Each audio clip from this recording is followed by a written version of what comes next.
Welcome to the video review of Mobile Fighter Asura Gundam from the G Gundam series. This is the US re-release of the MSIA figure of the Asura Gundam. Gundam? Yes, Gundam. Now this Gundam is very unique as in it has one of the highest counts of little accessories of any Gundam. We have the normal fist hands, closed fist.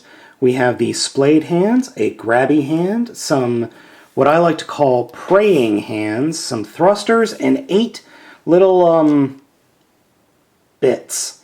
Now we'll talk about that in a little bit, as this thing has a kind of a multi-mode attack pattern, if you will.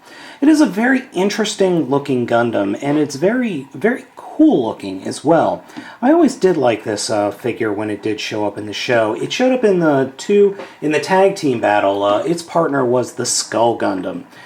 Unfortunately, I never picked up the Skull Gundam because it wasn't very cool.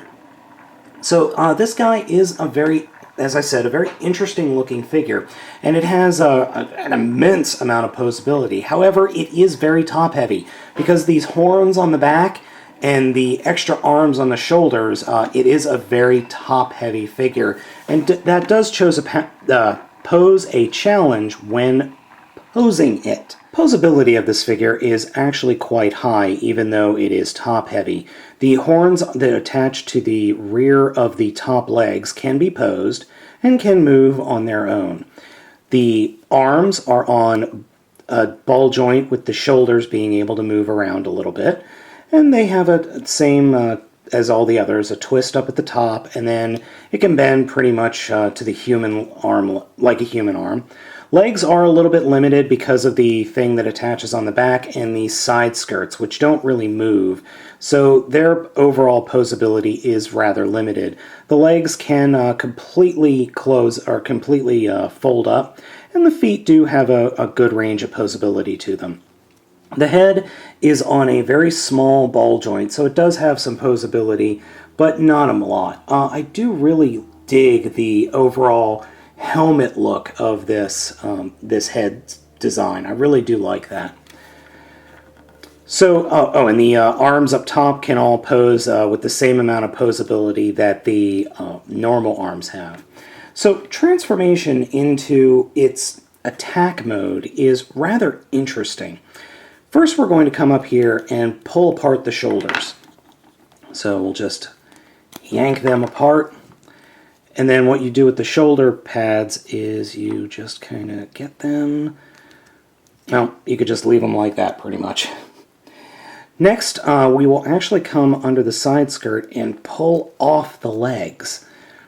Now, this is a lot harder than you might think because unlike a lot of the figures, these legs ball joints are actually really well in there.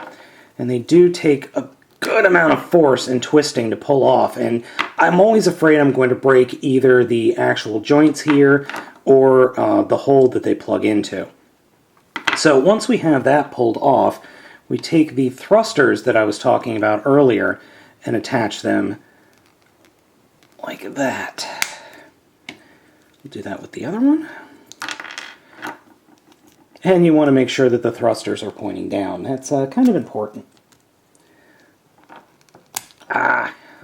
So now that the thrusters are pointing down, we will get with the other parts. Now, one thing I did want to mention is the attacks that this unit has in this mode. It's got Vulcans on the head, and then all of these eyes are beam cannon things. So it flies around and acts as kind of like a sniper. So we'll put him off to the side. Now, each of the legs, you fold out the tail like that, and then fold down the foot like that, and then each one of these little guys gets plugged into the side here. And this is really tight, but you do that for all 4 holes on each leg. Now that we've got each one of the little bug bits connected, we're going to attach one other thing, but before we do that, I wanted to make a point. Each one of these little legs has a specific curve to them when you attach them, so you want to have them actually splayed out like that. I think I actually have this guy on wrong. Just leave it like that. But as I said, each one of the little feet or little bits there has a specific area or direction that it points in. So the last thing we're going to do is actually there is a peg hole right there underneath the top arms. That plugs into the peg right here at the top of the what would be the robot leg. You plug that in, and here you have little bits to fight.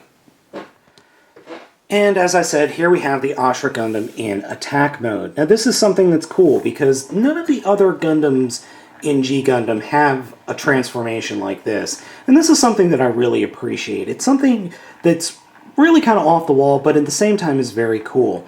Now each one of the extra hands here and here can have one of the accessory hands attached.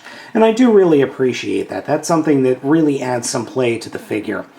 I really like this set. It takes a little work to get it configured, but it just looks cool. And it's something, like I said, that's very unique to this Gundam in this series of completely off-the-wall Gundams.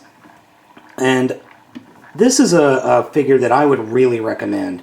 It's just crazy, it's nutty, and it actually turns out to be very cool. So if you can find a complete set of this, I would definitely pick it up because I really think that having this set in your collection is definitely worth it.